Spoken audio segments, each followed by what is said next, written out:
we're so blessed with all of our technological outlets. It's easy for us to forget that, you know, just that social handshake and that hug is super important these days.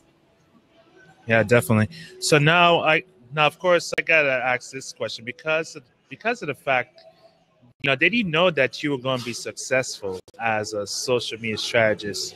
And if so, how did you know what led you to believe that?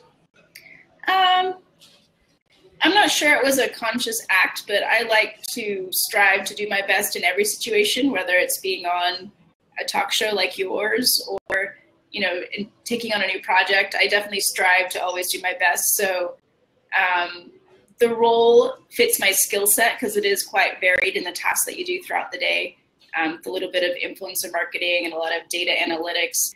So I am lucky that there is a role that allows me to use my weird skill set, because in many ways you wouldn't see that on paper and be like, that's gonna fit together, but it works. So yeah, I don't think I like woke up and like, I'm gonna be the best social strategist ever. It was more just I wake up every day and I'm like, I'm gonna do my best. So Yeah, well, I gotta ask this question because since you talked about, you know, like the role of, you know, of a social media strategist, I'm gonna ask you about this question about an article that I really love. It's it was on Millennium CEO at the time when it was called "What 3 Lessons You Learned From," and I'm not gonna say the other part, bosses, which you know what I'm talking about.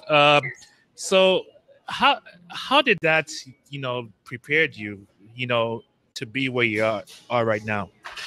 I think all of our life experiences prepare us to be where we are, and that's kind of why we go through them. So if you had a great boss or a shitty boss, or if you had, you know, even in a personal regard, if you had a great relationship or a not so great relationship, you learn skills, and the goal is that you keep learning and moving forward. So I never see a negative experience as a setback. It's more like, okay, that happened, we won't do that again, or, you know, but even the bad experiences, there are good takeaways. And I think if you focus on that, you're just better equipped for future experiences. All right.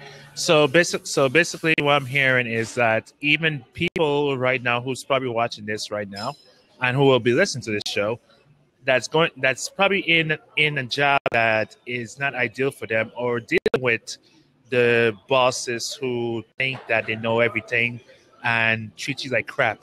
They're basically are in the right position to where they're learning valuable lessons that will serve them in the future.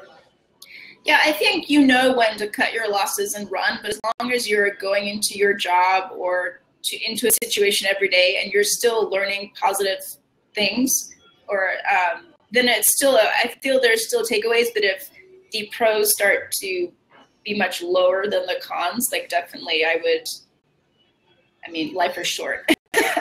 It's too short for shitty jobs and to be around negative people. So definitely once that scale shifts and you're no longer finding enjoyment or you're not learning any new skills that help you down your desired path, I would, if it were me, I would pursue other options.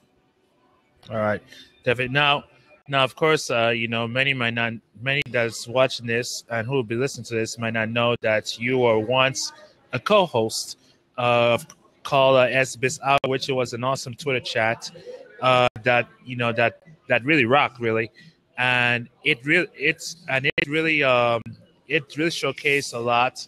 You know, learned a lot of awesome important things about being a social being a social business, and also, you know, learning how to be true on social media per se. So a question. So first of all, I want to hear the backstory. For those, I already know the story, but for those that's watching this or listening, can you share the backstory of how that became, and then of course from there, how did it lead to where you're at right now as working for Pure Matter and also iSocialFans LLC? Sure. So late 2013, I feel, was when we saw like an influx of Twitter chats. You know, there were a few that were around earlier, but I feel like around that time, all of a sudden there was like 3 or 4 a day. And they seemed to be very high level. And around that time, I was working for a company called Nimble, which is a social CRM based here in Santa Monica.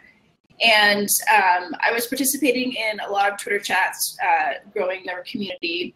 And I stumbled across an unknown guy named Brian Fanzo.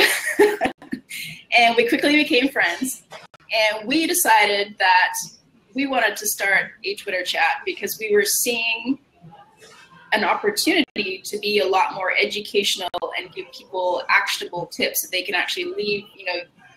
You tweet for an hour and then you're like, wow, that was just like a waste of an hour. But we wanted to get people fired up, teach them things, and get them motivated to be better at their jobs. So almost a week later, we started our first show. At that time, it was Social Selling Hour, because we both had an interest in that space. Flash forward a year, we rebranded it to Social Business Hour, which we saw tremendous growth. Like, it was already a popular chat, but I think once we rebranded and we opened up our guest list to more marketing people versus social selling, it just took off like wildfire. And bringing in the social video helped immensely. And yeah, we had a good year, almost 2 years, every Monday at 1 p.m. Pacific. So it's a lot of the community members like yourself that showed up every week, they're still friends of mine that we communicate with regularly. And it is the core of our current success. And we're, no secrets to be told, but we are launching some new products early next year. And it's thanks to the support of the community that we built on Social Business Hour. That's really awesome there. So, and of course, it's, and I'm gonna be honest here, for those that's watching, you guys are the reason why I'm in a live streaming right now, because of the fact that it was actually last year that I at the time, I'm not going to mention, it was a blab at the time when I didn't learn about I didn't even realize that it was that platform when you guys had moved it over there.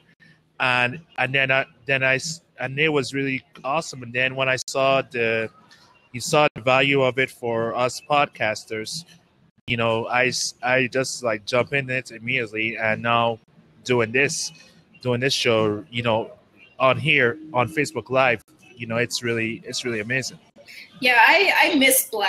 I know it's kind of a dirty word right now, but I really, truly loved the collaborative aspect, because I know this one-on-one is nice, podcasting, or if you're on Skype and you're having a conversation, but when you can see their face, and especially the faces of the other community members asking you questions, it really just expands the experience. And I'm excited to see what comes next, because I feel like that we are missing that now in the live videos industry. But yeah, those were good days.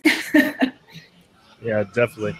So now I got to ask you this question. What are the challenges of being a social media strategist? Well, definitely keeping on top of